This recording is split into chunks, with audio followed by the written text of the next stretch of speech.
a war that would be even more horrible and more devastating than the First World War, in order to get the people of the world to again clamor for peace and a means to end all wars. But the CFR realized that the aftermath of World War II would have to be more carefully planned, so that there would be no escape from the new one-world trap, another League of Nations, that would emerge from the new war, the trap we now know as the United Nations. And they hit upon a perfect strategy to ensure that no escape. Here's how they did it. In 1943, in the midst of the war, they prepared the framework for the United Nations, and it was handed over to Roosevelt and our State Department to be given birth by Alger Hiss, Pozwolsky, Dalton Trumbo, and other American traitors, thus making the whole scheme a United States baby.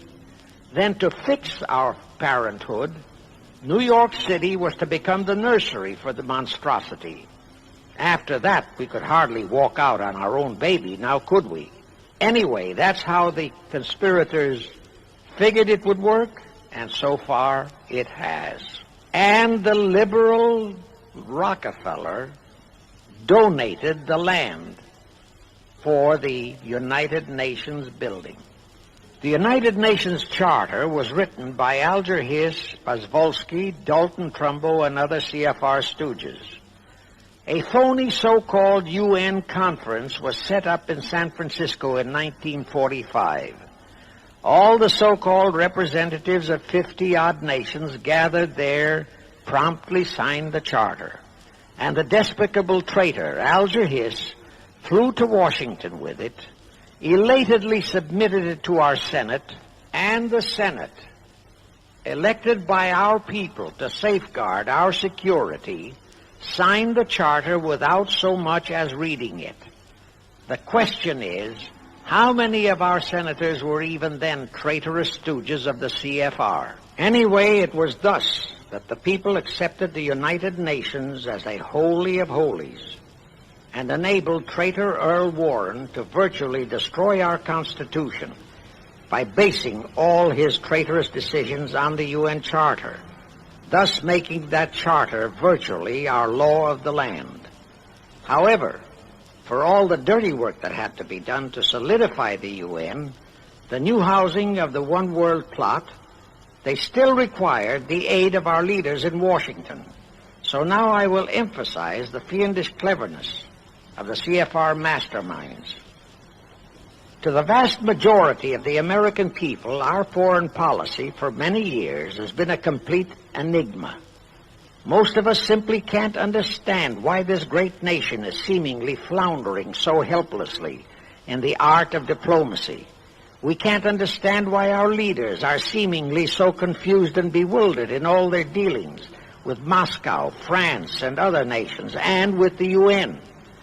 We always hear them proclaiming that in view of our overwhelming economic and military superiority, we must always lead from strength. Yet at all the summit meetings and conferences, they cringe and stammer and stutter, and so to speak, come out with their tails between their hind legs. We can't understand the foreign aid to Tito, an avowed enemy, to Poland, an avowed enemy, to all the avowed communist nations. We can't understand why the expenditure of hundreds of billions of dollars has failed to slow down, let alone stop, the march of communism. We are perplexed by the seeming ineptness of the State Department, the Defense Department, the CIA, the USIA, of all our federal agencies. Again and again and again we have been startled, shocked, bewildered, and horrified by their mistakes in Berlin, in Korea, in Laos, in Katanga, in Cuba, in Vietnam. Mistakes that always favor the enemy, never the United States. Under the law of averages, they should have made at least one or two mistakes in our favor, but they never did. What's the answer? The answer is the CFR and the parts played by their subsidiaries and stooges in Washington. Thus we know that complete control of our foreign relation policy is the key to the success of the entire Illuminati one-world plot. Here is the further proof. Earlier, I fully established that Schiff and his gang had financed the Lenin-Trotsky-Stalin takeover of Russia and fashioned its communist regime into becoming their chief instrument to keep the world in turmoil and to finally terrorize all of us into seeking peace in a UN one-world government. But the conspirators knew that the Moscow gang could not become such an instrument until and unless the whole world would accept the communist regime as the legitimate, de jure government of Russia.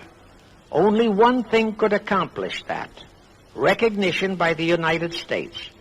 The conspirators figured that the whole world would follow our lead, and that's when the Wilson flop very nearly wrecked the entire plot. Throughout the following 3 Republican administrations, the CFR pulled every trick in their bag to induce Harding, Coolidge, and Hoover to grant that recognition, but all 3 refused.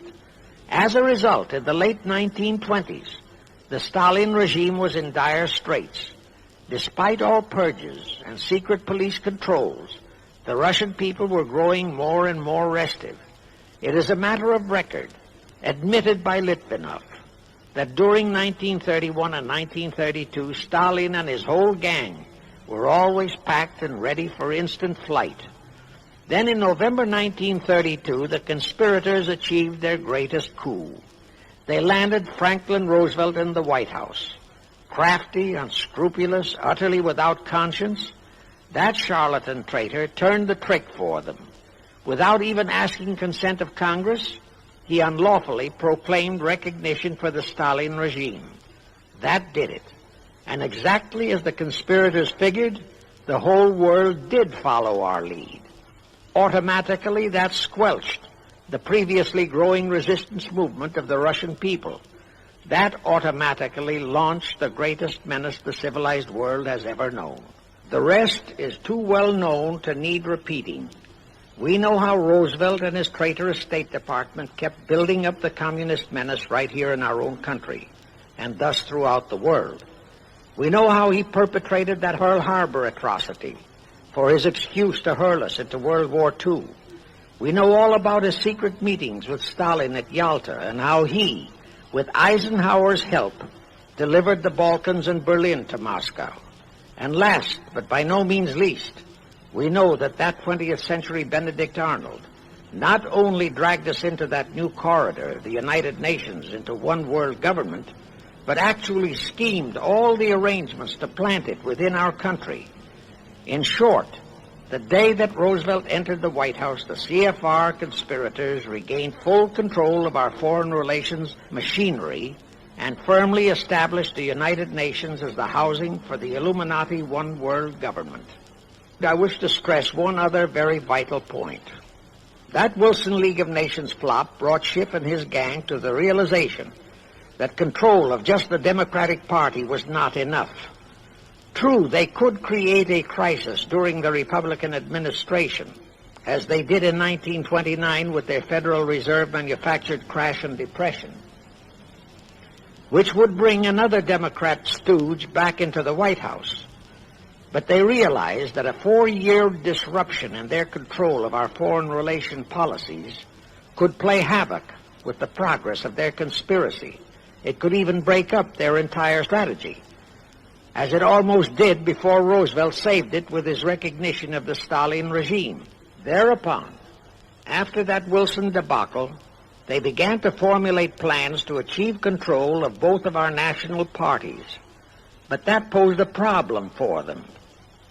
Manpower, stooges in the Republican Party, also added manpower for the Democratic Party, because control of just the man in the White House would not be enough. They'd have to provide that man with trained stooges for his entire cabinet, men to head the State Department, the Treasury Department, the Pentagon, the CIA, the USIA, etc.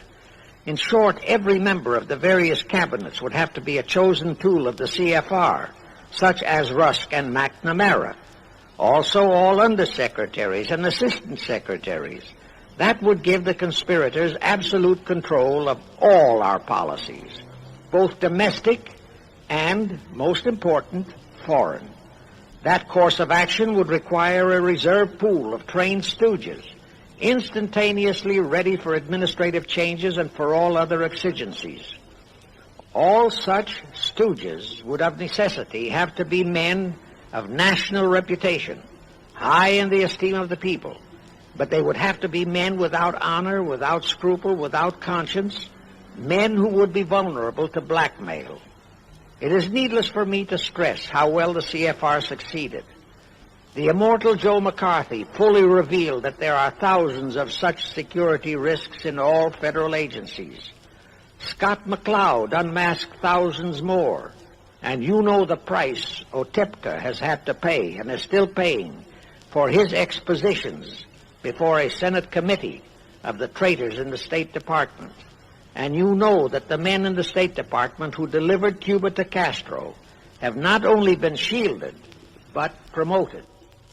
To the crux of the whole one-world government plot and the maneuvering necessary to create another League of Nations to house such a government. As I have already stated, the conspirators knew that only another world war was vital for the success of their plot. It would have to be such a horrifying world war that the peoples of the world would cry out for the creation of some kind of a world organization that could assure everlasting peace. But how could such a war be brought about? All the European nations were at peace. None had any quarrels with their neighboring nations. And certainly their tools in Moscow wouldn't dare to start a war. Even Stalin realized that it would mean the overthrow of his regime unless so-called patriotism would weld the Russian people behind him. But the conspirators had to have a war. They had to find or create some kind of an incident to launch it. And they found it in a little inconspicuous and repulsive little man who called himself Adolf Hitler.